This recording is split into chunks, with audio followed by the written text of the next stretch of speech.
Hello everyone, this is Lata Atula. In this video we are going to start the new lesson, that is plant kingdom. We know that previously all the living organisms including Monera, fungi and Protista which have a cellulose containing organisms were included in the kingdom Plantae.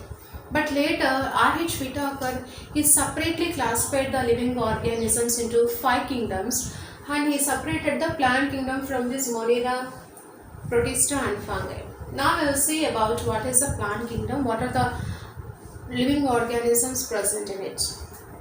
And what are the characters of the plants actually? The plants are, the main fundamental character is they are autotrophic, that means they prepare their own food material, right?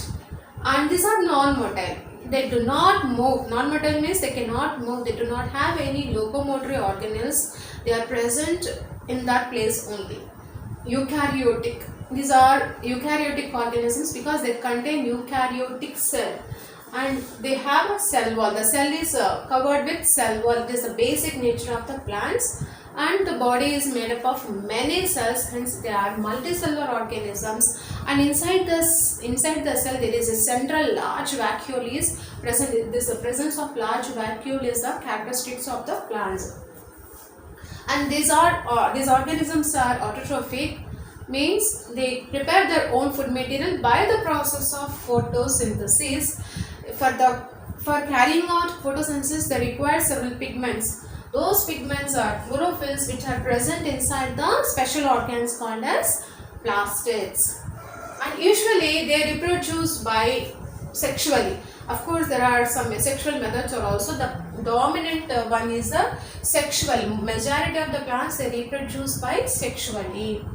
And here there are several scientists, they proposed several classification systems. The first earliest classification system was artificial system. This artificial system was proposed by Linnaeus. Carolus Linnaeus, he proposed this artificial system. This system is based on asexual characters. Based on what characters? Asexual characters are vegetative characters, and depending on the superficial morphology. That means based on external characters only, such as habit. What is the habit? What is the color of the organisms? How many number of leaves are present, and what is the shape of those leaves? Depending upon the external morphology, these systems was proposed. Hence, this is called as artificial system proposed by Carolus Linnaeus. And second system is natural system. This natural system was proposed by George Bentham and Joseph Dalton Hooker. These two proposed natural system of classification. This is based on external and internal features. This is only based on external morphology, but here both including external and internal morphology, that is anatomy, phytochemistry, that means the chemical substances present in the plants, ultrastructures, both external and internal, depending on the external and internal morphology, this natural system classification was proposed. Next, phylogenetic system.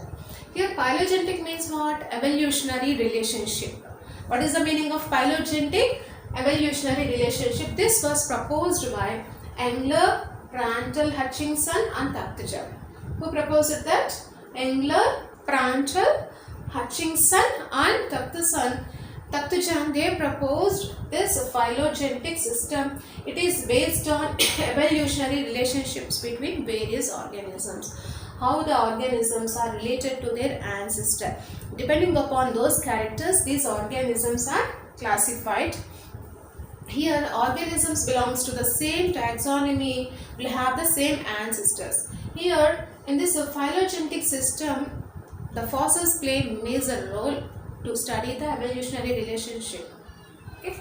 This is about classification system. The first classification system is artificial system proposed by Linnaeus, based on what? External morphology only.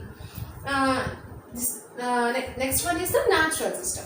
This natural system was proposed by George Bentham, Joseph Dalton Hooker. These scientists are very important, and at the same time what is important is based on morphology, superficial morphology. Here external and internal features. This is important one.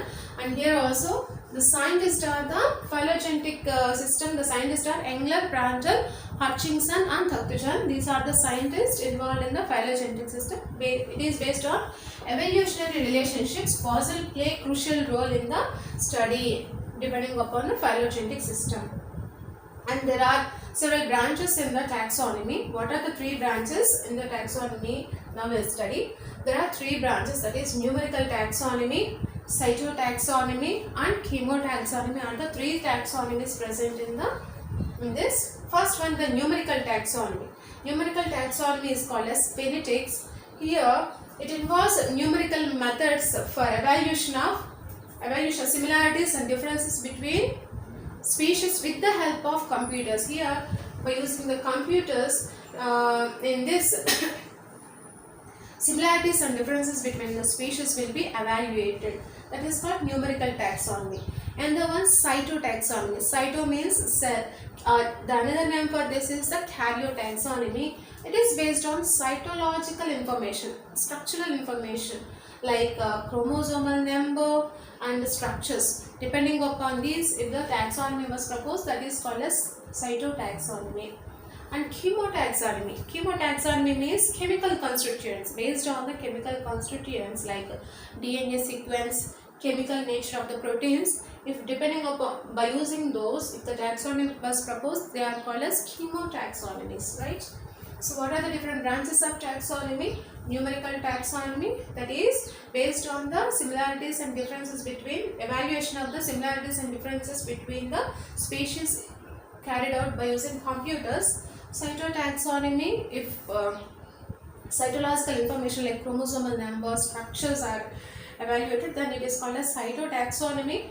And chemotaxonomy means chemical constituents of the cells like DNA sequencing and chemical nature of the proteins. If they are evaluated, that is called as chemotaxonomy. This is about the introduction, and then this is the classification of the plants. The plants are classified into two groups based on the seed formation. The first one is the cryptogams and second one is the phanerogams. The plants which do not produce seeds are called as cryptogams. Instead of seeds, they produce spore-like structures, spore-bearing plants. And some plants, they produce seeds, they are called as phanerogams. Again, the cryptogams are two types. Some of them have no true roots, leaves and stem. But some have true roots, stems and leaves are present. Those plants which have these structures are called as pteridophytes. Examples for these pteridophytes are ferns. But some of the plants which do not have true roots, leaves, stem-like structures are again classified into thallophytes and bryophytes. Thallophytes includes algae. In this, the body was not differentiated into, they do not have any true root like root, stems and leaf structures. In bryophytes, they includes mosses and liverworts. But these body, they consist of some root-like, stem-like, leaf-like structures are present. This is about cryptogams, and whereas the phanerogams. Phanerogams are the plants which make seeds. These phanerogams are again classified into two groups, gymnosperms and angiosperms. Gymnosperms are the non-flowering plants and the angiosperms are the flowering plants. Here they do not have any flower, but the seeds produced, the seed is called as a naked seed. Here there is no flower, that means no fruit is formed. The seed was not enclosed in any fruit, hence the seed is called as a naked seed. Examples for these gymnosperms are conifers. And in this, the flowering plants are called as angiosperms. All the flowering plants are included in this group. Here, the flowers produce fruit, from the fruit seeds are generated. Hence, here the seeds are enclosed in a fruit, hence they are called as angiosperms. In this, all the flowering plants are included. Examples all rose, jasmine, sunflower, all the flowering plants were included in this. In the next video, we are going to study about thallophyta, that is algae.